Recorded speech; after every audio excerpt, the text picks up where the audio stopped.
Here at Machin's, we're a team. We work as a team, although we've got individual solicitors and conveyancers, we are a team and we've got a wealth of experience behind us. We're here to help you. My name's Simon Shah. I am a conveyancer here at Machin's Solicitors and I've been here for 23 years. My name is Eugene Pritchard. I'm a solicitor at Machin's in Luton. I've been here for 21 years and I'm a partner in the Residential Conveyancing department. When you're selling a property, first and foremost we would say have all your documentation ready, have the property in a good state so that when the estate agents come round and they take photographs of your property that they're in a presentable state, and so a prospective buyer, that's going to be the first thing that they look at, the photographs, or online if they're viewing the property online. It's very useful to complete the property information forms fully at the very beginning of the transaction. Complete them to the best of your ability. There may be questions on there which you think, I don't actually know. Do pick up the phone. We're always on the other end of the line. We can guide you and talk you through the forms. It's useful to gather together as many bits of information about the property as you possibly can. For example, do you have any warranties for works that you've had done, or planning permission documents, building control documents? Again, these are things which the buyer solicitors are likely to ask us for. If they've already been given them at the very beginning, it will just save us time in pushing the transaction through. Do let us have all the documentation. If we provide it at the outset to the buyer's solicitors, then it will minimise the inquiries that they raise and therefore it will prevent any delay. One of the difficult things about moving arrangements is that you need to book them in advance, and we have a bit of a chicken and egg situation. We don't necessarily want to exchange contracts on the sale and purchase of your properties until you've got removal arrangements in place, but at the same time you don't want to commit to removal arrangements until you know you've exchanged contracts. So that's why it's as well to try and line up those arrangements as early as possible, get quotations from the removal men, see what availability they have. It can be quite difficult to book a removal arrangement for the day that you want to move.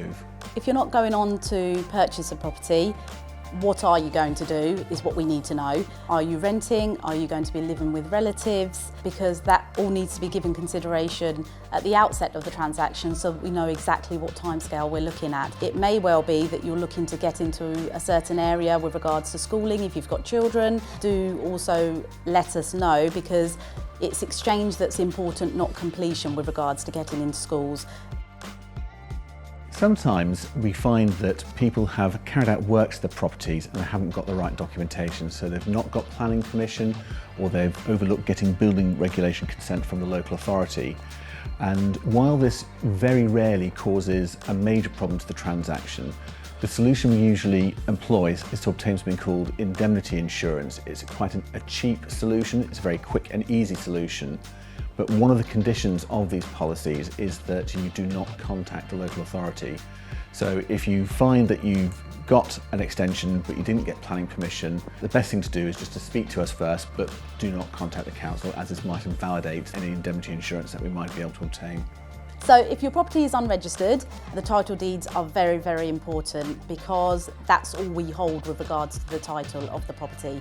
If there's a mortgage on the property, and if it's unregistered, 99.9% of the title deeds will be with the mortgage lender. So whoever your mortgage is with, that's who the title deeds will be with. We need to obtain those title deeds. We need your mortgage account number stated on there so that we can contact the lender.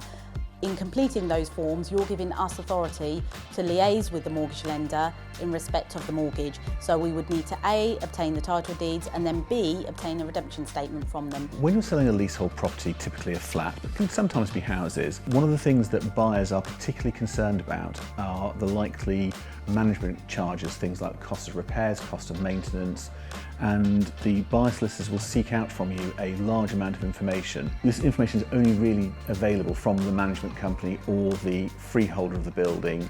It all depends on your particular development. So if you can provide your solicitor with as much information as possible on how to contact the management company or their agents, your solicitor can then look to get that information at a very early stage. So you've obviously heard the top tips, you've been to the estate agents and you have managed to sell your property.